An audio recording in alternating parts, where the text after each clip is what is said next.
अस्सलामुअलैकुम वरहमतुल्लाहि वबरकातुहू। आज हम क्लास 12 का ह्यूमन हेल्थ एंड डिसीज़ेस यानी इंसानी सेहत और बीमारियां, ये चैप्टर का जो है ब्लड ग्रुप हम प्रीवियस वीडियो में डिस्कस कर चुके हैं। आज के वीडियो में हम देखेंगे RH फैक्टर के बारे में। RH क्या होता है और इससे related point. RH is the most complex of the blood group system. RH factor is an antigenic protein present on the surface of the red blood cells in the human beings. क्या कह रहा है कि RH भी जो है एक complex type का ब्लड ग्रुप सिस्टम होता है। ये RBCs की सतह पर मौजूद डी एंटीजन होता है। It was first discovered by Landsteiner and Wiener in 1940 on the surface of RBCs of rhesus monkey, so it is called RH factor, also called D antigen. क्या बोल रहा है?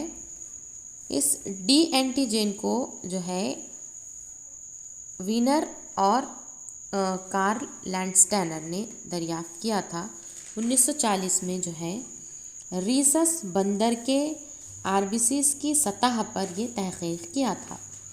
इस वजह से जो है RH फैक्टर को डी एंटीजन भी कहा जाता है। फिर से रिपीट कर रही हूँ मैं, इस डी एंटीजन को कार्ल लैंडस्टेनर और वीनर ने 1940 में रीसस बंदर के आरबीसीज की सतह पर तहकीक किया था। इस वजह से RH फैक्टर को एंटीजन डी या डी एंटीजन भी कहते हैं। Person having RH factor that is D antigen are called RH positive and those lacking D antigen are called RH negative. यानी वो शख्स जिसकी आरबीसीज की सतह पर डी एंटीजन मौजूद होता है इसे RH पॉजिटिव कहेंगे, और वो शख्स जिसके आरबीसीज की सतह पर डी एंटीजन गैर मौजूद होता है यानी अब्सेंट होता है उसे RH निगेटिव या मनफी खून वाला कहते हैं। आ गया समझ में? जिसके सरफेस पे डी एंटीजन है तो वो पॉजिटिव, जिसके सरफेस पे नहीं है उसे हम कहेंगे निगेटिव। अब देखेंगे हम कि RH D antigen induces a strong immunogenic response when introduced into RH negative individuals.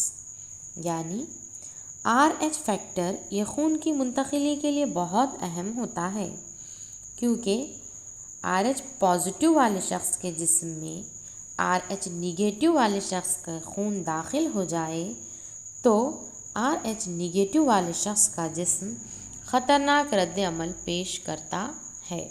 फिर से सुनिए मैं क्या कह रही हूँ।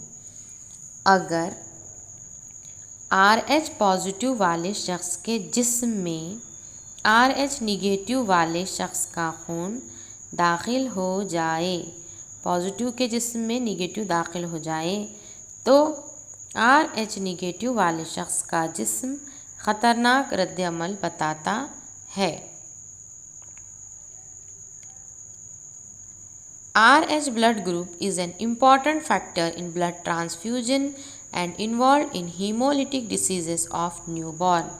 यानी कि जो मिसाल बताया है कौन सी जो बीमारी है उसे haemolytic disease of newborn HDN कहते हैं। आपको एग्ज़ाम में इम्पॉर्टेंट क्वेश्चन है, HDN का फुल फॉर्म क्या होगा? क्या है?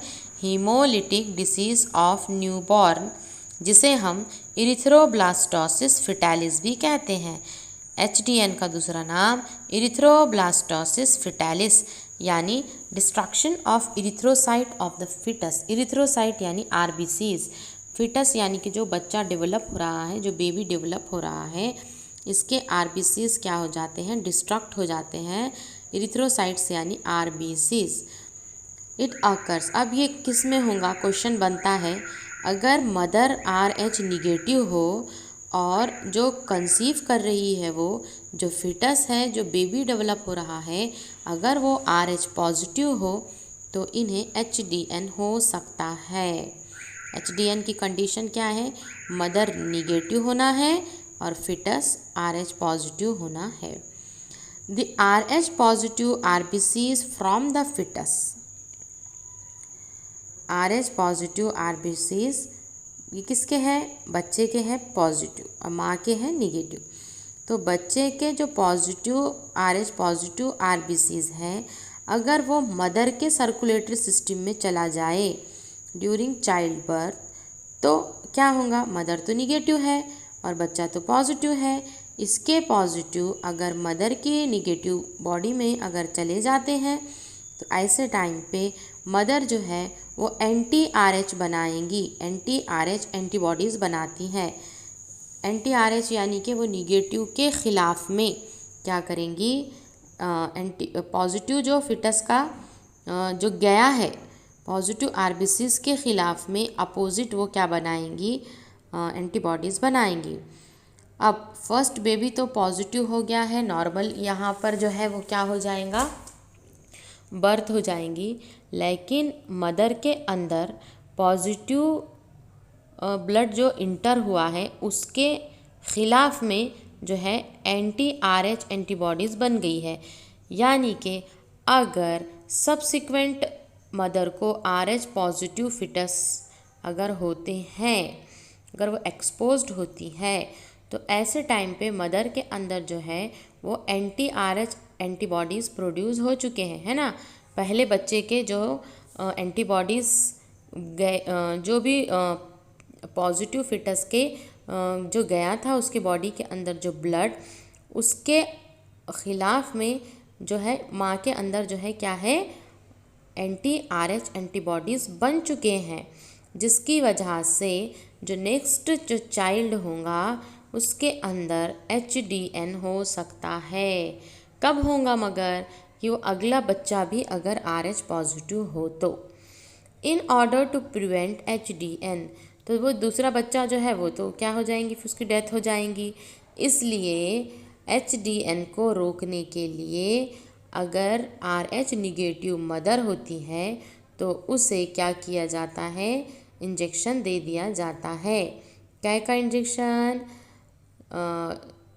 जिसकी वजह से अगले बच्चे को जो है वो HDN ना हो। तो RH negative mother is injected with the anti-RH antibody during all pregnancy carrying RH positive fetus. यानी कि अगर नेक्स्ट टाइम अगर उसको RH पॉजिटिव फिटस है और मदर RH निगेटिव है तो फर्स्ट टाइम तो नॉर्मल होगा, लेकिन अगले प्रेगनेंसीज़ के अंदर उसे क्या देने होते हैं? इंजेक्शन देने होते हैं anti-RH एंटीबॉडीज़ के। आ गया है समझ में ये आप लोगों को? अगर डाउट है तो आप पूछिए। इसके बाद है हम देखेंगे कॉमन ह्यूमन डिसीजेस, यानी कि कौन सी बीमारियां जो है वो कॉमन हैं, आम है। Disease is defined as a condition of disturb और deranged functioning of one or more organs or organ system of the body caused due to infections, defective diet or heredity. All human diseases can be broadly categorized into congenital diseases and acquired diseases.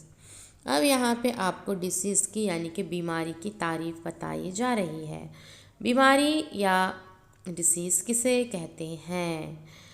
जब हमारी एक या एक से ज़्यादा organs या पूरा का पूरा ऑर्गन सिस्टम बॉडी का क्या हो जाए? डिस्टर्ब हो जाए। क्यों डिस्टर्ब होगा? या तो इन्फेक्शन हुआ है, या डिफेक्टिव डाइट लेते हो, या हेरिडिटरी है यानी कि तवारिसी है। अगर ये कुछ ना कुछ इसमें से प्रॉब्लम हो गई है तो इसे हम ऐसी कंडीशन को डिसीज़ कहते हैं। इंसान के अंदर बीमारियों को दो ब्रॉड हिस्सों में डिवाइड किया गया है। एक होता है कंजेनाइटल डिसीज़ और दूसरा है एक्वायर्ड डिसीज़। अब कंजेनाइटल डिसीज़ यानी कि पैदाइशी बीमारियां, तो congenital diseases are present from birth. ऐसी बीमारियां जो पैदाइश से होती है। May be caused by genetic abnormality और मेटाबॉलिक डिसऑर्डर। या तो वो जेनेटिक एबनॉर्मेलिटी है यानी कि जीन्स के अंदर अगर कोई प्रॉब्लम है, तवारिसी है, मौरूसी है या मेटाबॉलिक डिसऑर्डर्स भी हो सकते हैं। They may be permanent and were practically incurable. याद रखें, पैदाइशी नुक्स जो होते हैं वो परमानेंट होते हैं, ताउमर होते हैं और जो है इन्हें क्योर नहीं किया जा सकता, इनका इलाज नहीं होता है। However, modern research has helped to cure some inborn disease through gene therapy, enzyme replacement therapy.